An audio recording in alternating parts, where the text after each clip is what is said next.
સુરત શહેર ક્રાઇમ બ્રાન્ચના નાસ્તા ફરતા સ્ક્વોડે મૈદરપુરા પોલીસ સ્ટેશનમાં નોંધાયેલા અનૈતિક દેહ વ્યાપારના 2 ગંભીર ગુનામાં છેલ્લા 1 વર્ષથી પોલીસને થાપ આપી ફરતા મુખ્ય આરોપી શેખર ચુડામણ સાણુકેને ઝડપી પાડવામાં આવ્યો છે.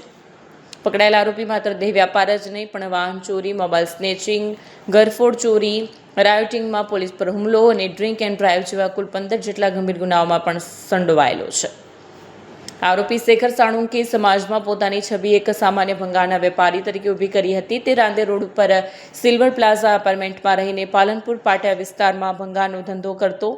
ભંગાર લેવા વેચવાના બહાને તે શહેરના વિવિધ વિસ્તારોમાં રેકી કરતો અને પોતાની ગુનાહિત પ્રવૃત્તિઓને અંજામ આપતો. મૈદરપુરામાં ચાલતા દેહ વેપારના અડ્ડા પર આવતા ગ્રાહકો પાસેથી તે આ સ્કેનર દ્વારા જ પેમેન્ટ લેતો. આ રીતે દેહ વેપારમાંથી થતી ગેરકાયદેસર આવકને સ્પાના ધંધાની કાયદેસરની આવક તરીકે દર્શાવવાનો પ્રયાસ કરતો. ઘટનાની વિગત મુજબ 26 માર્ચ 2025 અને 31 ઓગસ્ટ 2025ના રોજ મૈદરપુરા પોલીસ અને એએચટીયુ સેલે સંયુક્ત રીતે બુરહાનીપુરા વિસ્તારમાં એક મકાનના બીજા માળે રેડ કરી હતી. આ સ્થળે મહિલાઓ પાસે પરાણે દેહ વ્યાપાર કરાવી આર્થિક લાભ મેળવવામાં આવતો. પોલીસે તે સમયે કુલ 6 મહિલાઓને નરકમાંથી આઝાદ કરાવી હતી. આ બંને ગુનાઓમાં શેખર સાણુકે મુખ્ય સંચાલક તરીકે વોન્ટેડ જાહેર હતો. છેલ્લા 1 વર્ષથી ફરાર શેખર સાણુકેને પકડવા માટે ક્રાઇમ બ્રાન્ચની ટીમ સતત વોચમાં હતી.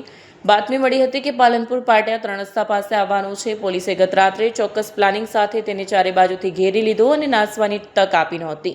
તેની ધરપકડ બાદ હવે પોલીસ તપાસ કરી રહી છે કે તેના આ નેટવર્ક પાછળ અને કયા મોટા માથાઓ સામેલ છે.